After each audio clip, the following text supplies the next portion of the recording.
বিয়ের আশা দিয়ে মেয়েদের সতীত্ব নষ্ট করে যে ছেলেরা, তাদের কি কোনো শাস্তি হয়? তাদেরকেই তো সবচেয়ে বেশি সুখী থাকতে দেখা যায়। হ্যাঁ, অবশ্যই দুইটা শাস্তি তাদেরও হবে। অর্থাৎ হচ্ছে মানসিক শান্তি, সে জীবনের একটা পর্যায়ে যে হলেও মানসিক শান্তি মুক্ত হয়ে যাবে, শান্তি তার থাকবে না, কেননা সে আরেকজনের মানসিক শান্তি নষ্ট করেছে।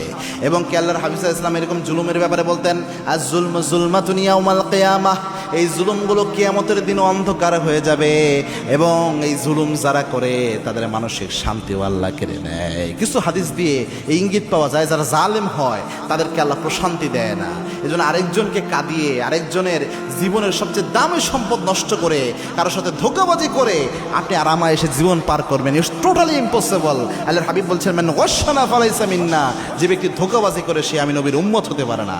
2 নাম্বার, ওই ছেলে যে শাস্তিটা পাবে, ওই ছেলে তার দুনিয়ার জীবন পার করে কিয়ামতে যেদিন হাজির হবে, নিজের আমল নামার আমল হয়তো ওই মেয়েকে দিতে হবে, অথবা ওই মেয়ের অনেক গুনাহ নিজের ঘাড়ে নিতে হবে, কেননা সে জুলুম করেছে, ধোঁকাবাজি করেছে।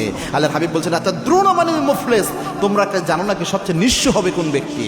সাহাবা একরাম বলছেন, ইয়া রাসূলুল্লাহ, যার কোনো টাকা পয়সা নাই ওই ব্যক্তি তো নিঃস্ব। আল্লাহর হাবিব বলছেন, না, একজন ব্যক্তি অনেক আমল নিয়ে কিয়ামতে উঠলো, কিন্তু দুনিয়াতে থাকতে কারোর সাথে ধোঁকাবাজি করেছে, প্রতারণা করেছে, জুলুম করেছে, নিজের সমস্ত আমল ওই ব্যক্তিদের দিয়ে যে ব্যক্তি জাহান্নামী হবে, ওই ব্যক্তি হবে সবচেয়ে বড় নিঃস্ব, সবচেয়ে নিঃস্ব সে। এই জন্যে নর্মালি একটা ছেলে মেয়ে বিয়ের আগে জেনাবে বিচার করলো, এটা শুধু জেনার গুনাহ হয়, আল্লাহর কাছে মাপ চাইলে আল্লাহ মাফ করতে পারে। কিন্তু একটা মিথ্যা ওয়াদা দিয়ে প্রতারণা করে করলো, একটা মেয়ের জীবন নষ্ট করে দিল, এটা শুধু জেনার গুনাহই না, পাশাপাশি এখানে প্রতারণার গুনাহ জড়িত।